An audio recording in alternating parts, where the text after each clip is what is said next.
গুৱাহাটী মহানগৰৰ পৰা প্ৰায় ৩৫ কিলোমিটাৰ দূৰত্বত অৱস্থিত কামৰূপ মহানগৰ জিলাৰ অন্তৰ্গত চন্দ্ৰপুৰ ৰাজচক্ৰৰ অন্তৰ্গত মায়ং পঞ্চায়তৰ ব্ৰহ্মপুত্ৰ আৰু ডিজু কলং নদীৰ সংগমস্থলীত আহোম ৰাজত্ব কালৰ ঐতিহাসিক কাজলী চকীৰ পৰ্যটনৰ বিকাশ আৰু সংৰক্ষণ তথা ঐতিহ্য সংৰক্ষণৰ কাৰণে আয়োজন কৰা কাজলী মহোৎসৱ ২০২৪ৰ শুভ উদ্বোধনী অনুষ্ঠান সম্পন্ন হয় গুৱাহাটী প্ৰেছ ক্লাবত। এই উদ্বোধনী অনুষ্ঠান আনুষ্ঠানিকভাৱে উদ্বোধন কৰে বিশিষ্ট শিক্ষাবিদ বুৰঞ্জীবিদ পদ্মশ্ৰী অৰূপ কুমাৰ দত্তই।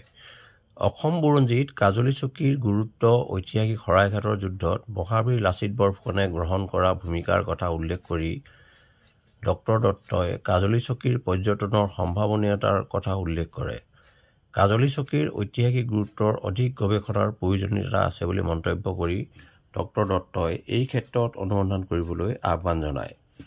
অসম ৰাজ্যিক সাংবাদিক সন্থাৰ উপদেষ্টা ডক্টৰ হৰমোহন কলিতাই সভাপতিত্ব কৰা কাজলী মহোৎসৱৰ উদ্বোধনী অনুষ্ঠানত বিশিষ্ট লেখক ৰফিউল হুছেইন বৰুৱা, বিশিষ্ট সাংবাদিক অদীপ কুমাৰ ফুকন, বিশিষ্ট বুৰঞ্জীবিদ গাম্বাৰু মুছাহাৰী, সভাপতি ইউনাইটেড বড়ো পিপুলছ ফেডাৰেশ্যন, বিশিষ্ট চিন্তাবিদ চৰণ ডেকা, সভাপতি পূৰ্বাঞ্চলীয় লোক পৰিষদ, অনুপ চেতিয়া, সভাপতি উত্তৰ পূৰ্বাঞ্চল খিলঞ্জীয়া মঞ্চ, তপন গগৈ, সভাপতি আহোম সভা, বুলেন বৰুৱা, উপসভাপতি অসম মৰাণ সভা, ধৰ্মপ্ৰাণ বৰুৱা, মুখ্য উপদেষ্টা চুতীয়া যুৱ সন্মিলনী, গুণ ফুকন, বিশিষ্ট চিন্তাবিদ, শংকৰ শইকীয়া, বিশিষ্ট লেখক চিন্তাবিদ আদিকে ধৰি বহুকেইজন লোক উপস্থিত থাকে।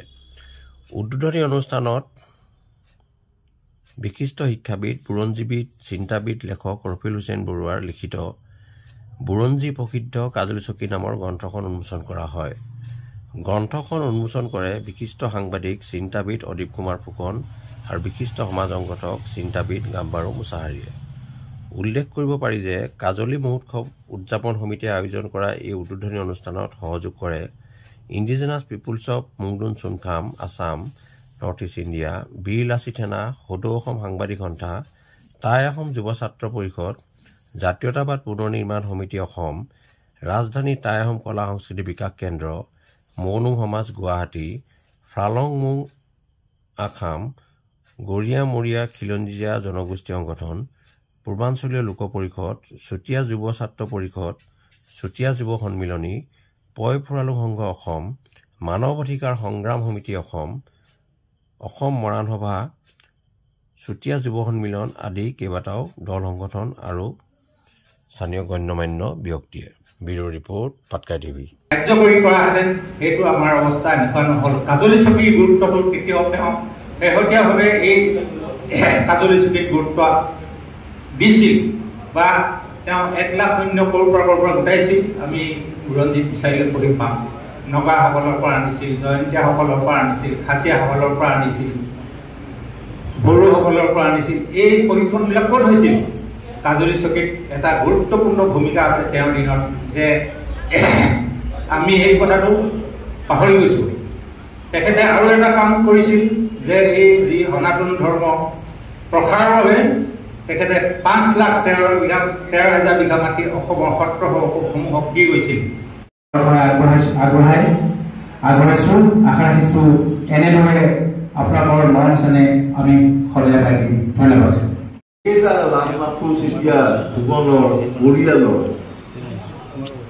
তিনিজন মানুহে মোগলৰ লগত সংঘৰ্ষ অৱতীৰ্ণ হৈছিল। তাৰে এজন হ'ল মোমাই নামনি বৰবৰুৱা। তেওঁ বৰবৰুৱা আৰু সেই বৰবৰুৱাৰ সমকালীন আন এজন আছিলে পিতচাই চিতিয়া ফুকন।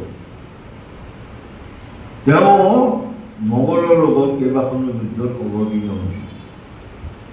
তাৰ পিছত মই দেখাত পালোঁ লাচিত বৰফুকনক।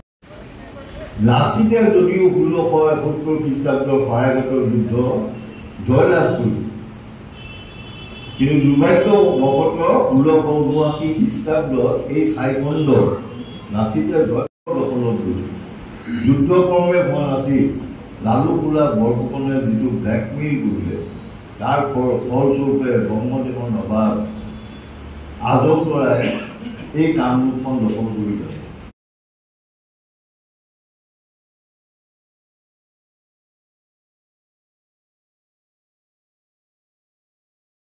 আছে।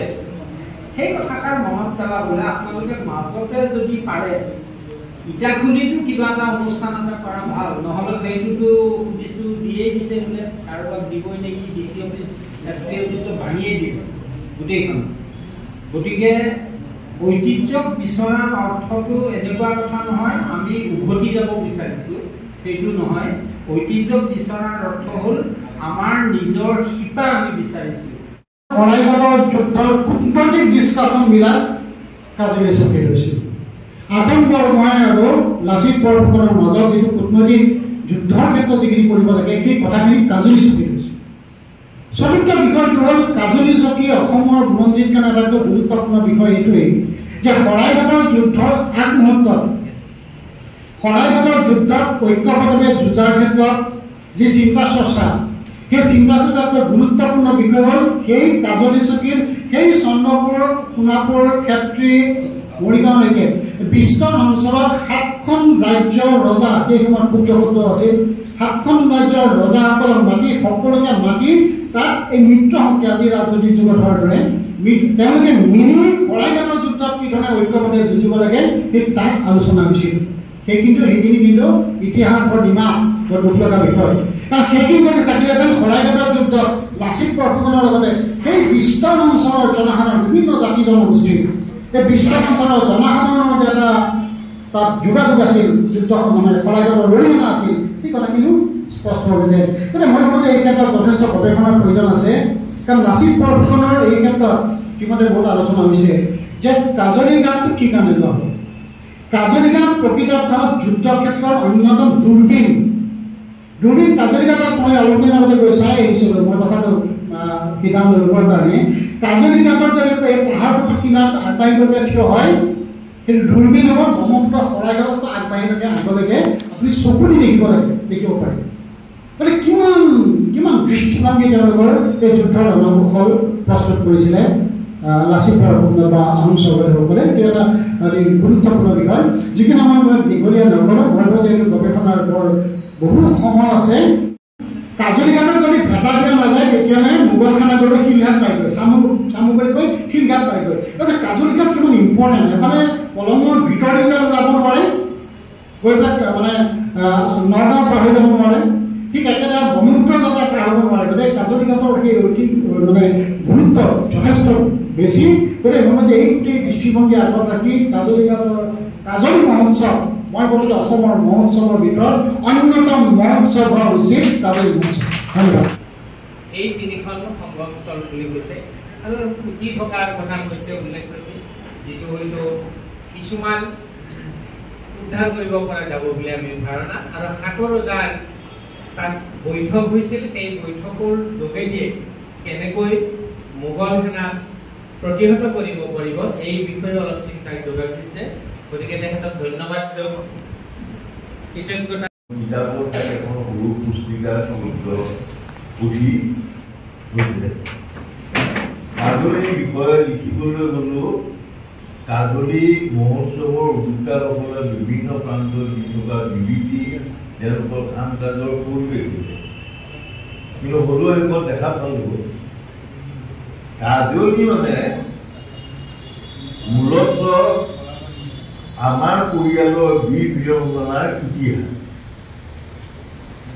এইটো আকৌ মোৰ কাৰণে নতুন আচৰিত কথা, কাৰণ কাজলী যিজন প্ৰথম বিষয়া লাঙি পানীচিয়া ফুকন, পাছত তেওঁ বৰফুকন হৈছিল।